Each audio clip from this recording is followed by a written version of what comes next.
Welcome back, viewers. We are in conversation with Reuben Villagracia, sports editor with the Chronicle Journal, and we are talking about print media and its relevance to today's digital world. Yes. Yeah, before we went on a break, you were mentioning about freelancers. Yes. Could you tell us a little bit more on what are you looking at a freelancer? If you want to hire someone, is it just interest in sports, or is it even the writing, interest in writing and journalism? Yeah, with freelancers, is usually people who have done work in the past for different media outlets. Like the guy we use exclusively or mainly, he's done work for other companies in town covering sports. So he has a forte in that. But we're open to students.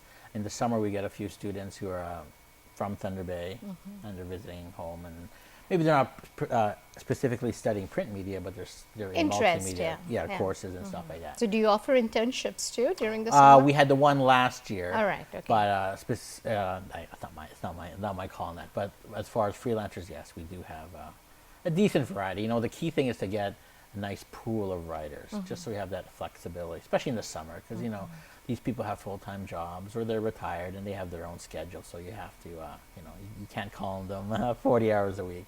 Absolutely. Yeah. And Reuben, you've always been writing only sports.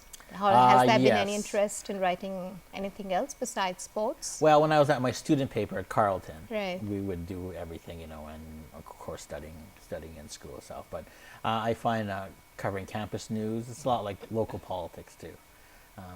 In Thunder Bay and Fort Frances, exclusively sports. In Thunder Bay, a few assignments, but you can count them on your hands. Absolutely. But for the most part, it's sports. I also want to touch on the freelancers, but also a big thing at the Chronicle we have is your stories, where you can contribute stories you can contribute. And those are not trained journalists at all, but but their message is just as strong. And they're community voices. Community voices. Absolutely. There's a local coach, parents of athletes in there. They can, with the blessing of the club, to send photos and some information in.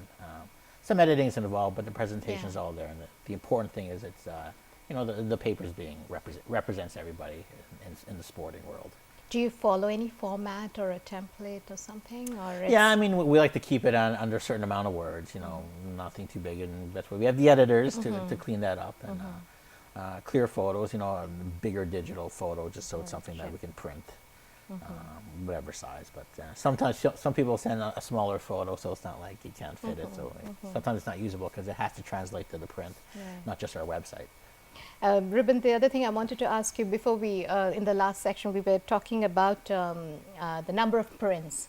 I have some stats that I like to share with you. Yeah. So Newspapers Canada, in 2015, there were about 1,183 newspaper titles in Canada. And that circulated 52.5 million copies per week. Right. Right. And the newspaper industry, Canada accounts for about 2.6 billion. In advertising revenue, right? So research shows that 9 out of 10 Canadian adults read a newspaper in print, online or mobile format every week. Right. So it's a combination. That billion figure is inclusive of even the online and the absolutely right. So the stats on circulation, revenues, readership is promising. Right? It's okay, but it's okay. It's great. Well, what I meant to say is, I think these papers are learning to work because they have sites where they have a paywall, or only a portion of their papers available on the app. I'm talking about the bigger papers. Right. So they're working together with the technology. So I think that's paying off. But obviously, if you count years before 2015, like 20 years or so, maybe even 30, the lion's share was print. So there's been a drop off, but it's certainly not fallen off the map. So that's good to hear. That's good to hear. And Reuben, the Chronicle also has a subscription, right? There's e-subscription. I think if you subscribe with the door-to-door, right, and the paper's late, or you just want a copy on your tablet, then you can give your subscription number or account number to the website, and then you can get the whole paper. As of now, though, the website has a portion. We have our top stories, but it's not the whole paper. Oh, it's not the whole paper. On the PDF, it is. Right, but on the straight website, I think it's a selection of our top Okay. stuff. Yeah.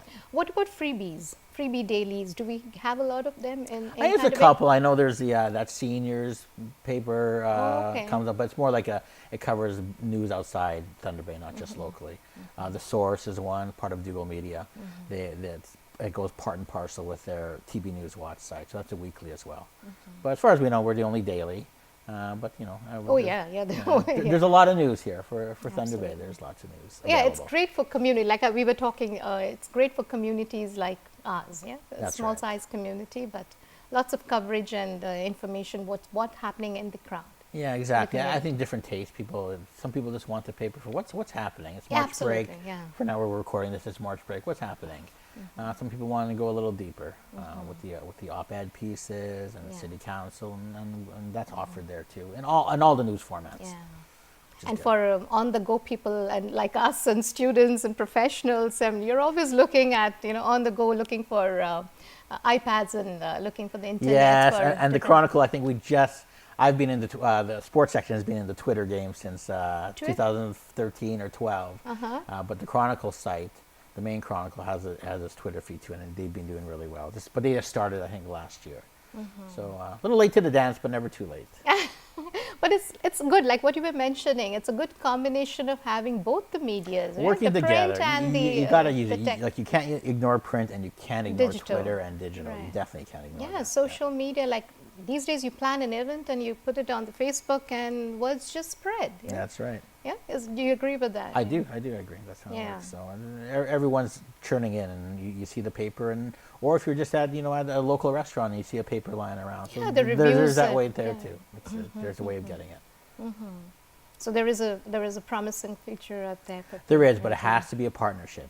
As in? This Okay. is not the 80s anymore, where it's just you're selling classifieds and you're selling advertising and just for the print and everything's hunky dory. No, you have to work together. Partnership, as in with the digital media. Exactly. So there's introduce the there's a digital younger media. group here that's getting used to that too. Right. And Chronicle has a Facebook page. I think so. I think they share links off it, but yes, Okay. I think They do have it a on page. Facebook. Yeah. Yeah, right. So we will again take a little small break, Reuben, and dear viewers, we will be right back. Please stay tuned.